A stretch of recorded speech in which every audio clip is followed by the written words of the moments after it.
আজ ৩রা মার্চ।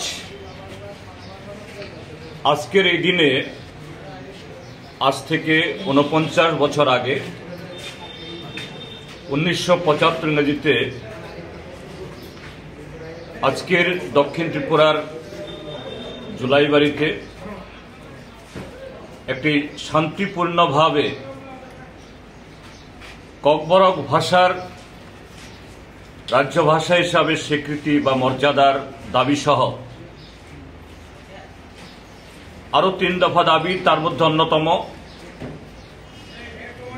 ষষ্ঠ তফসিল মোতাবেক স্বশাসিত জেলা পরিষদ গঠন এবং রাজ্যের ট্রাইবেল অংশের জনগণের জন্য তার যে জমির অধিকার রক্ষা, সংস্কৃতির বিকাশ এবং রাজনৈতিক অধিকারের দাবিতে ৪ দফা দাবিতে আন্দোলন করতে গিয়ে তৎকালীন সুখময় সংযুক্ত সরকারের পুলিশের গুলিতে কংগ্রেস ধনঞ্জয় ত্রিপুরা গণমুক্তি পরিষদের অন্যতম একজন নেতা, লড়াকু নেতা, তিনি শহীদের মৃত্যুবরণ করেছেন। সেদিক থেকে এই ৩রা মার্চ ত্রিপুরাজ্যের গণতান্ত্রিক আন্দোলনের ইতিহাসে রাজনৈতিক, সামাজিক, সাংস্কৃতিক এবং ভাষা তার বিকাশের আন্দোলনে এটা অবিস্মরণীয় একটা ঐতিহাসিক দিন।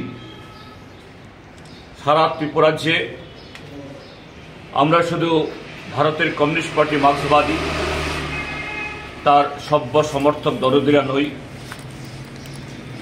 গণমুক্তি পরিষদ সহ ত্রিপুরাজ্যের সমস্ত যে গণতান্ত্রিক আন্দোলনের সাথে যুক্ত মানুষ, ভাষা এবং সংস্কৃতির সাথে যুক্ত মানুষ, তারা এই দিবসটিকে স্মরণ করছেন কমরেড ধনঞ্জয় ত্রিপুরার তার আত্মত্যাগ, তার লড়াই, সেই কাহিনীগুলো আগামী দিন তার এই স্বপ্নকে বাস্তবায়নে যাতে আমরা আরো দৃঢ় এগিয়ে যেতে পারি। আমরা আজকে এমন একটা দিনে তার ৫০তম শহীদান দিবস উদযাপন আমরা করছি। তখন আমাদের রাজ্য একদিক থেকে আমাদের দেশের বর্তমান যে সাম্প্রদায়িক অতি দক্ষিণপন্থী এটা রাজনৈতিক দল ভারতীয় জনতা পার্টি আরএসএস এর পরিচালিত, যারা এই দেশের যে বহুত্ববাদ এবং এই দেশের যে আদিবাসী এবং অন্যান্য প্রান্তিক জনগোষ্ঠীর ভাষা সংস্কৃতির অস্তিত্বকে তারা স্বীকার করে না, তাদের কুণ্ঠাসা করার জন্য, বিলুপ্ত করার জন্য নানা আইন, একদিক থেকে নাগরিকত্ব আইন, আরেক দিক থেকে অভিন্ন দেওয়ানি বিধি, এগুলো চালু করার চেষ্টা করছে।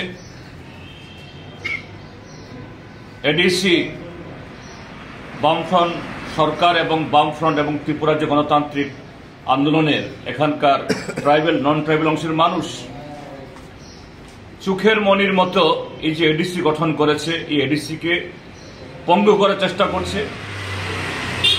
তারা আরো নানা কায়দায় এই রাজ্যের মানুষের অধিকার হরণ, ট্রাইবেলদের অস্তিত্ব বিলুপ্তির সমস্ত ধরনের ষড়যন্ত্র করে যাচ্ছে।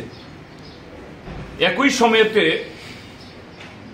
আরো কিছু রাজনৈতিক দল, তাদের মধ্যে তথাকথিত এই ট্রাইবেলদের দরদি, তথাকথিত ট্রাইবেলদের বিকাশের জন্য যারা গোপনে শাসক দলের সাথে, বিজেপির সাথে হাত মেলায়, এই শক্তিও আজকে অবতীর্ণ।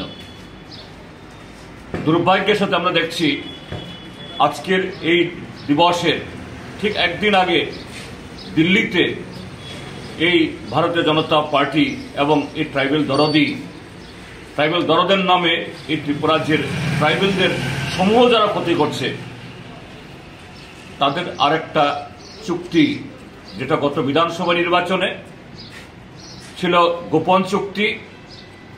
এই লোকসভা নির্বাচনের সামনে এটা প্রকাশ্য চুক্তি হিসাবে এটা অবতীর্ণ হয়েছে। আরেক দফা শুধু ত্রিপুরা যে ট্রাইবাল অংশের জনগণ না, এডিসিকে ধ্বংস করা না, সারা দেশকে দখল করার বিজেপি আরএসএস এর যে ষড়যন্ত্র পরিকল্পনা, তার সাথে এই লোক দেখানো এবং ত্রিপুরা রাজ্যের জনগণকে ট্রাইবাল নন ট্রাইবাল সকলকে প্রতারিত করার জন্য চুক্তি স্বাক্ষরিত হয়েছে। সেই দিনে তার পরদিন আজকে ৩রা মার্চ আমরা ধনঞ্জয় ত্রিপুরার সংবিধান দিবস উদযাপন করছি। কাজে আমাদের কাছে এটা শুধু আনুষ্ঠানিকভাবে একটা দিনকে উদযাপন করা না, আনুষ্ঠানিকভাবে দিনটাকে স্মরণ করা না, আনুষ্ঠানিকভাবে ধনঞ্জয় ত্রিপুরার নামে একটা স্লোগান দেওয়া, ফুল দেওয়া না। আমাদের লড়াই আরো বেড়ে গেল।